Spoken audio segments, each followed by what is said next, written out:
Um abraço para você ligado aqui nas redes sociais do Esporte Banda B, na coluna do Mundo dos Esportes, no esportebandab.com.br. Está começando mais uma edição do Mundo dos Esportes na web e o nosso assunto hoje é basquete. E por isso eu tenho um convidado muito especial, o primeiro brasileiro a atuar na NBA. Ele também participou daquela equipe sensacional do Brasil que surpreendeu os Estados Unidos no PAN de 1987.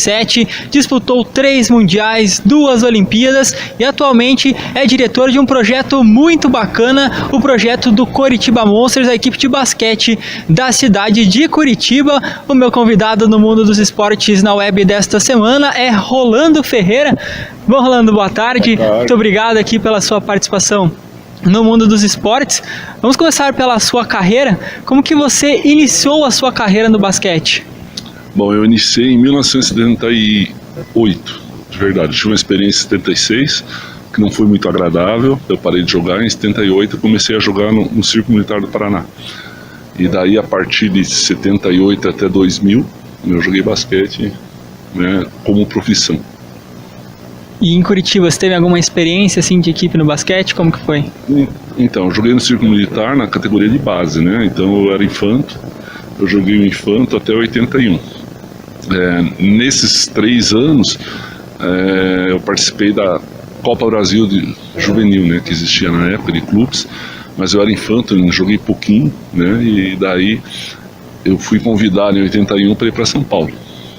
E como que foi em São Paulo essa experiência? Bom, São Paulo foi muito legal, né, porque assim, eu não sabia muito bem o que eu queria ainda do basquete. Quando surgiu o convite para ir para São Paulo em 81, meu técnico, né, o cara que me descobriu para o basquete, o professor Chicão, praticamente me empurrou para São Paulo. Então eu fui para São Paulo, não com assim desejo de me tornar profissional nem nada. Eu fui para São Paulo para estudar, né, jogar e estudar, tirar meus estudos, né, às custas do basquete, né, que eles iam me dar a faculdade de graça. E esse era o meu objetivo. Mas aí, quando eu cheguei em São Paulo, em 81, eu joguei pela equipe do Sírio, né, Sport Clube Sírio, tinha sido campeão mundial, tinha 7, 8 jogadores de seleção brasileira, americano, tudo. E eu comecei a treinar e comecei a me destacar. E aí eu vi, né, que eu podia viver do basquete, né, então eu comecei a me aplicar e aquele objetivo de me formar e voltar para Curitiba foi esquecido. E aí eu virei jogador profissional de basquete. E falando um pouquinho agora sobre a seleção brasileira, como que foi a sua história na seleção brasileira? Claro que a gente vai falar daquele PAN de 1987, mas no geral, assim, como que foi a sua história com a camisa do Brasil? Bom, eu comecei na seleção, minha primeira seleção brasileira adulta, né? Eu joguei 82 e 83, joguei a seleção brasileira juvenil, nós fomos terceiro no Mundial Juvenil. Joguei sul-americano, pan-americano de basquete pela seleção juvenil. E em 84, no pré-olímpico de Los Angeles, eu fui convocado para a seleção brasileira adulta. Eu tinha 20 anos na época e joguei o pré-olímpico, foi no Ibirapuera, a gente foi campeão. Mas eu não fui para a Olimpíada em 84 de Los Angeles. E aí, a partir de 85, houve uma renovação, entrou muita gente nova e eu continuei na seleção. Eu joguei de 85 a 97 na seleção, tendo um hiato em 1989, que eu estava na NBA e não podia jogar. E em 96, né, na Olimpíada de Atlanta, eu pedi dispensa porque eu estava machucado. E aí em 97 também eu estava treinando com a seleção brasileira, né, que ia jogar o sul-americano. Mas eu era assim, eu tinha 33 anos, o mais velho depois de mim tinha 22, 21. E eu achei que já era tempo de largar a seleção, daí eu pedi dispensa também. Mas as convocações, né, de 84 a 97 foram uma constante, né? Foram 14 anos de seleção brasileira. E é claro que o momento mais especial, eu acredito, que foi aquele PAN de 1987 contra os Estados Unidos. A expectativa, acho que era de conquistar a medalha de prata, porque ali já seria o campeão do torneio, porque não tinha como bater os Estados Unidos. Como que foi toda aquela campanha e principalmente aquela final com os Estados Unidos? Bom, bem, você já falou, né? A gente foi para lá para ganhar a medalha de prata, porque os Estados Unidos até então eram imbatíveis em casa. O time era de universitários, mas todos que jogaram naquela final jogaram na NBA. Eram David Robinson, né, jogadores de ponta. E foi uma coisa inesquecível, né, porque nem eles achavam que iam perder. Tanto que depois da nossa vitória, né, do título, eles não tinham nem o hino para tocar. Foram pegar o hino lá no campo de futebol, né, que é futebol, o Brasil vai ganhar, né. Então foi uma coisa que mudou o basquete, não diria só brasileiro, mudou o basquete mundial, né. Porque você vê hoje as equipes, por exemplo, o Golden State Warriors, que tem aquele jogo de arremesso de 3 pontos, o técnico, né, fala sempre que se inspirou nas equipes do Brasil. Então a gente soube aproveitar aquele momento dos 3 pontos que tinha começado em 85, utilizar em nossa vantagem, né? E os americanos, quando a gente começou, a gente estava perdendo 15 pontos no intervalo. Quando eles viram no segundo tempo, a gente já tinha passado e aí não conseguiram virar mais. Foi um momento épico na história do basquete. E você disse no intervalo 15 pontos de desvantagem. O que vocês conversaram ali no vestiário ali que fez o time mudar em quadra? Bom, o que a gente falava era para não tomar uma entubada maior, né? Mas só que o professor Vidal sempre falava uma coisa, né? Calça de veludo ou bunda de fora. Então a gente não tinha nada a perder, né? Entramos no segundo tempo, o Oscar, o Marcel, que eram os mais experientes, e os outros jogadores em quadra, começaram a provocar os americanos. Porque eles, somos bons, não sei o que mais, não sei. E falaram assim, se é tão bom, então arremessa. Né? Porque eles não tinham um jogo de arremesso, eles tinham um jogo lá dentro, né? Com pivô, tudo, um jogo de transição. Então, eles arremessavam, erravam, pegavam o rebote, saía na correria, 3 pontos, né? E foi assim que a gente virou o jogo. Eles começaram a ficar nervosos, né? E deu do que deu. Tiramos a desvantagem e viramos o jogo. E passada aquela conquista histórica, no ano seguinte teve a Olimpíada de Seul em 1988, você ainda disputou em 92 e nas duas ocasiões o Brasil ficou em 5º lugar. Perdeu nas quartas de final e depois ganhou ali na disputa de 5º e 8º lugar. Aquela geração ficou com a sensação que dava para ter conquistado uma medalha olímpica? Como que foram aquelas duas participações? Sim, a gente achou que foi o que faltou para coroar a geração, uma medalha olímpica.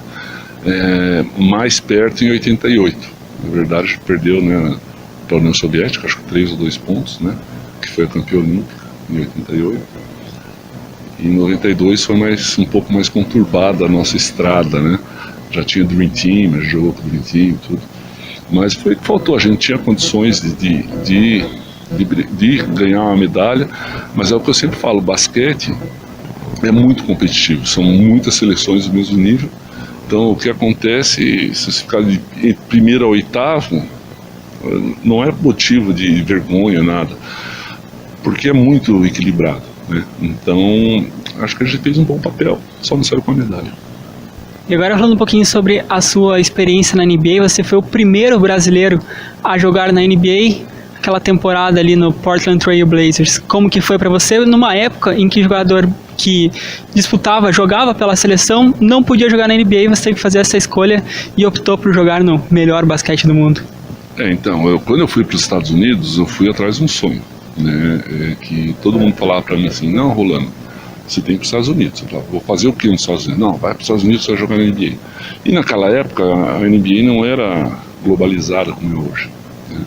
Então, para que eu jogasse na NBA, eu tinha que jogar na universidade. Então eu joguei 2 anos na Universidade de Houston, atrás do sonho de chegar na NBA. E graças a Deus, em 88, fui escolhido para o Portland, né? Fui a 26ª escolha, 25ª, 26ª escolha. Eu fui o primeiro e o segundo round. E aí fui bem no começo da temporada, no Rookie Game, né, que são o jogo dos novatos do Portland lá. Fui cestinho, ginásio lotado. Começou a temporada, fui o 6º homem no primeiro jogo. Tudo indo bem, mas só que o Portland começou a perder. E aí eles não podiam investir nos jogadores que eles, né, tinham pego do draft, né, os jogadores mais jovens, né? Não dava para dar tempo de jogo. E aí eu fui jogando só nos minutos finais, né? E culminou, né, no final do ano de uma proposta, né, do diretor do Portland, que eu fingisse que estivesse estava machucado, um outro jogador retornar, que era um astro, e aí eu aceitei, talvez por falta de experiência, por falta de alguém me aconselhar melhor. Eu aceitei e fiquei 6 meses sem poder treinar, sem poder jogar. Só voltei no começo dos playoffs contra o Los Angeles Lakers, Pipoca já perdeu 3-0. E aí voltei para o Brasil, né, na esperança de jogar pelo Brasil em 89, na Copa América, que tinham liberado, né, os jogadores profissionais a jogar os campeonatos da FIBA, mas infelizmente por falta do estatuto da FIBA regulamentando isso, não foi possível. Eu não joguei em 89 a seleção, apesar de ter treinado, ter sido convocado. Não pude jogar, não jogou nenhum jogador na NBA, voltei para Portland, né, mas só como eu estava muito tempo parado, o segundo ano não foi igual ao primeiro, né, eu joguei o primeiro jogo, o Rookie Game, não fui tão bem como fui no outro ano, e aí acabei sendo cortado, né, no começo da segunda temporada. Mas foi assim, uma experiência incrível, né.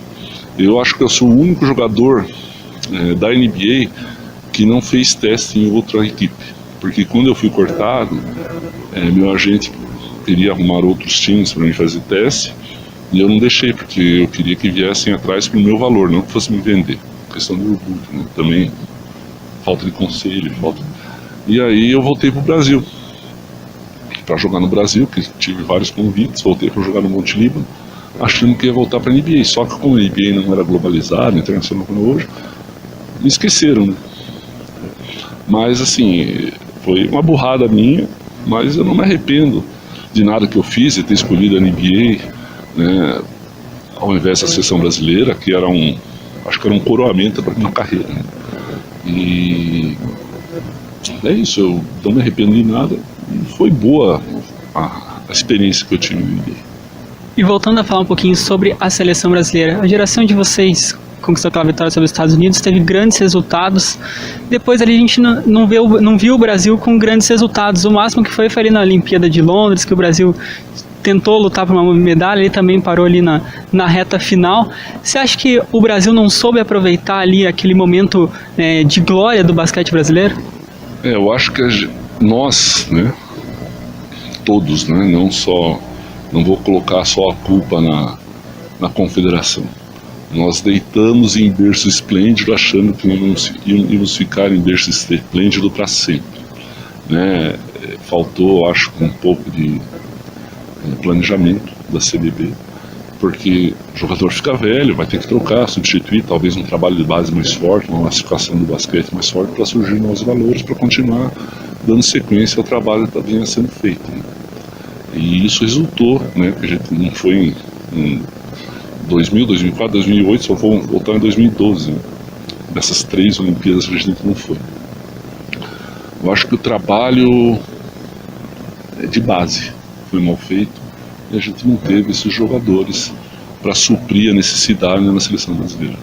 E a gente viu muita gente indo pro vôlei, né? O pessoal com a mesma estatura, vou optar pro vôlei que tá crescendo, e o basquete ali foi meio que caindo de espaço. Era triste, né? Ver aqueles jogadores altos todos jogando vôlei, mas é que o vôlei estava em evidência, estava com resultados e tinha uma mídia maior, né? Aparecia mais na mídia e tudo, e a gente, infelizmente, ficamos parados no tempo.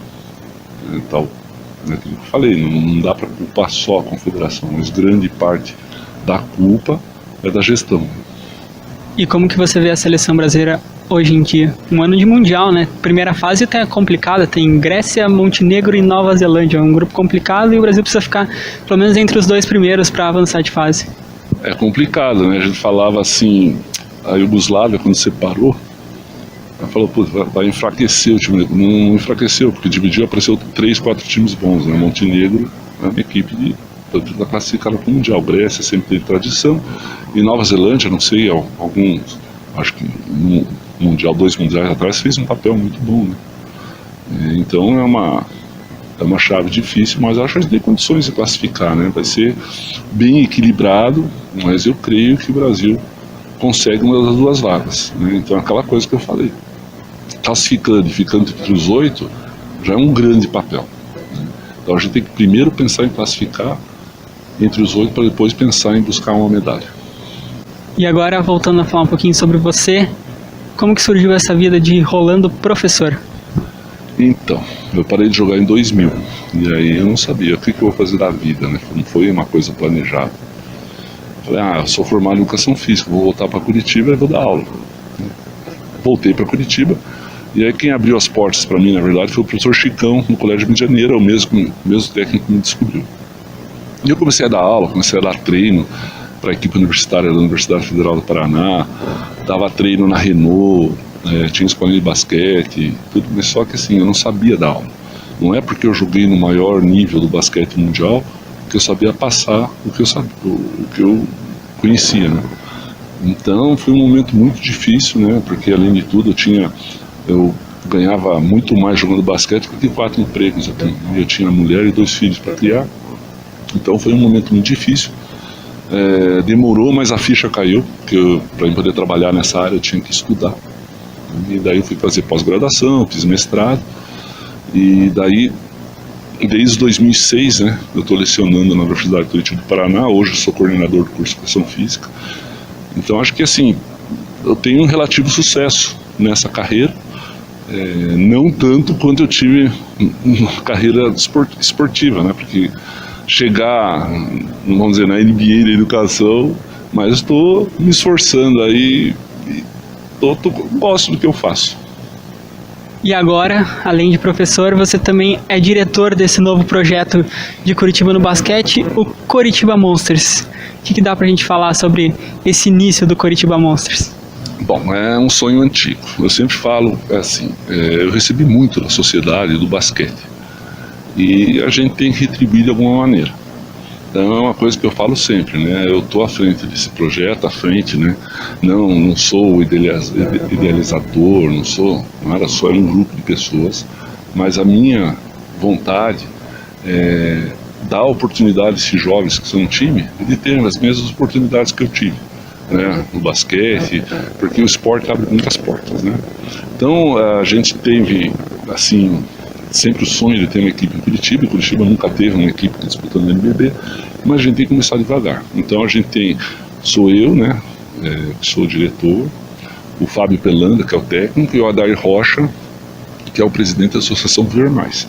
Essa associação é uma associação sem fins lucrativos, que é a cabeça do projeto. Então a gente tem a parceria com Curitiba, né, que já vou dizer que não tem vínculo financeiro com a gente, ele empresta a marca, uma marca sólida, uma instituição sólida com mais de 100 anos de vida, né? E a uniformização do time, desse suporte. Nós temos a prefeitura também com apoio técnico, porque esse projeto Curitiba Monsters não é só de basquete convencional. Ele tem cadeirante e tem um atleta de handbike. Então essa é a parte social do projeto, né? Então a prefeitura dá esse suporte, né, também. E nós temos o Thalia, que são os atletas do Thalia, né, que estouraram o Sub-19 e não iam ter mais condições de jogar porque não tem campeonato para eles. O Thalia não tem. Então a gente incorporou esses atletas no Sub-20 para poderem jogar. E é isso. Então a gente está começando um trabalho, né, com essa equipe Sub-20. Estamos jogando o campeonato Paranaense Série Prata adulto. Já tivemos 2 jogos, né? Ganhamos os 2. Agora, dia 10 de maio, a 12 de maio, se não me engano, tem a segunda fase, que vai ser sediada aqui em Curitiba, também na Praça Oswaldo Cruz. E nosso objetivo, né? A gente está começando devagar. Vamos jogar a Liga de Desenvolvimento do Basquete no segundo semestre, no Campeonato Nacional, Sub-20. E nosso objetivo é um dia chegar na NBB. Eu sei que o caminho é longo, mas a gente tem que colocar objetivo, senão a gente fica na mesma, né? Então a gente está trabalhando, estamos aí em busca de apoiadores, patrocinadores, porque a gente não tem ainda, né? Então a melhoria técnica do time vai ser de acordo com o que a gente tiver, né? Um patrocinador. Então a gente está em busca de parceiros aí, patrocinadores, para apoiar a equipe. Claro que tudo depende de apoio também dos resultados, mas tem alguma meta assim de chegar no NBB? A gente quer fazer o melhor possível, é o que eu falo, né? Assim, a gente tem que jogar o que a gente treina e fazer o melhor possível. A gente tem que chegar em casa à noite, colocar a cabeça no travesseiro e estar satisfeito, não ficar pensando, se eu tivesse feito isso, se eu tivesse feito aquilo, talvez teria sido melhor. Porque ser já foi, já passou. Então, quando estiver na quadra, eu sempre falo para os atletas, fazer o melhor possível, fazer o que for treinado, né? E se não dá para ganhar, paciência, não deu para ganhar, porque a gente está jogando com outra equipe que quer ganhar também. né?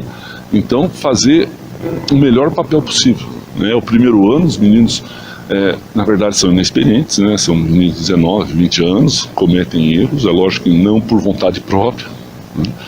Mas eu acho que com o decorrer dos jogos até o começo ali do desenvolvimento, a gente tem a fase do Paranaense, com amistosos, torneios, né? Eles vão adquirindo essa experiência, acho que vão fazer um bom papel. E em quanto tempo, assim, quem sabe a gente pode ver o Coritiba Monsters na elite, assim, lá no Novo Basquete Brasil? É difícil dizer, né? A gente botou um prazo de 4 anos. Então tudo depende de como vai ocorrer, né? Assim, eu acho ruim apressar as coisas, né? Porque a gente vê muitas equipes aí, especialmente no interior de São Paulo, no Rio Grande do Sul, onde eu joguei, né, em Santa Cruz do Sul, que a equipe passou, né? Tem equipes que foram campeãs brasileiras, tudo, mas acabou, não se fala mais, não tem mais nada. Então a gente tem que colocar a semente e deixar germinar, né? E para não acabar. Então tem que ser uma coisa muito bem estruturada, muito bem pensada, para não fazer uma coisa assim, querer jogar a NBB ano passado, conseguir um patrocínio, vamos lá, buscamos jogadores que não tem nada a ver com a cidade, e aí um ano vai todo mundo embora, acaba o projeto, né? Então eu acho que a gente tem interesse de fazer uma coisa permanente, mas muito vinculado também à parte social, não só a parte de performance, né? A gente tem que devolver alguma coisa para a sociedade. Então é isso que a gente pensa. Então em 4 anos, se Deus quiser, a gente vai estar disputando a Liga Nacional de Basquete, do NBB. E como que o pessoal faz para acompanhar notícias do Coritiba Monsters? Como que faz ali para, quem sabe, ajudar a equipe, patrocinar o time? Então, a gente tem a página no Facebook, né? No Instagram também tem lá as postagens, o Facebook, né, Coritiba Monsters, e temos a página na internet, que é www.curitibamonsters.com.br, lá tem todas as informações. Se quiser patrocinar a equipe, tá lá, né, os contatos, tudo, tá falando tudo da nossa história, tem notícias diárias lá, é só acompanhar a gente. Legal, Rolando. Então queria agradecer sua participação aqui no Mundo dos Esportes. Muito obrigado por contar toda a sua história, um dos grandes nomes da história do basquete, que a gente fica muito feliz de poder entrevistar você. Sucesso para você na sua carreira como professor, também como diretor do Coritiba Monsters. A gente fica na torcida, a gente está acompanhando ali desde o começo, a gente noticiou que o time venceu os 2 primeiros jogos, claro que vai noticiar também em relação à sequência do projeto do Coritiba Monsters. Muito obrigado. Obrigado a vocês pela oportunidade e pela abertura do espaço, né? A gente precisa disso mesmo. Pessoas incentivando esse esporte, né? Não só o futebol, né? Nada contra o futebol, não sou torcedor também, mas os outros esportes que precisam de espaço e precisam da mídia para crescer. Muito obrigado pela oportunidade. Legal, esse Rolando Ferreira, primeiro brasileiro a jogar na NBA, campeão, medalhista de ouro do Pan-Americano de 1987, um dos grandes nomes do Brasil na história do basquete, agora diretor do Coritiba Monsters. Essa foi mais uma edição do Mundo dos Esportes na Web. Valeu, galera, um abraço a todos.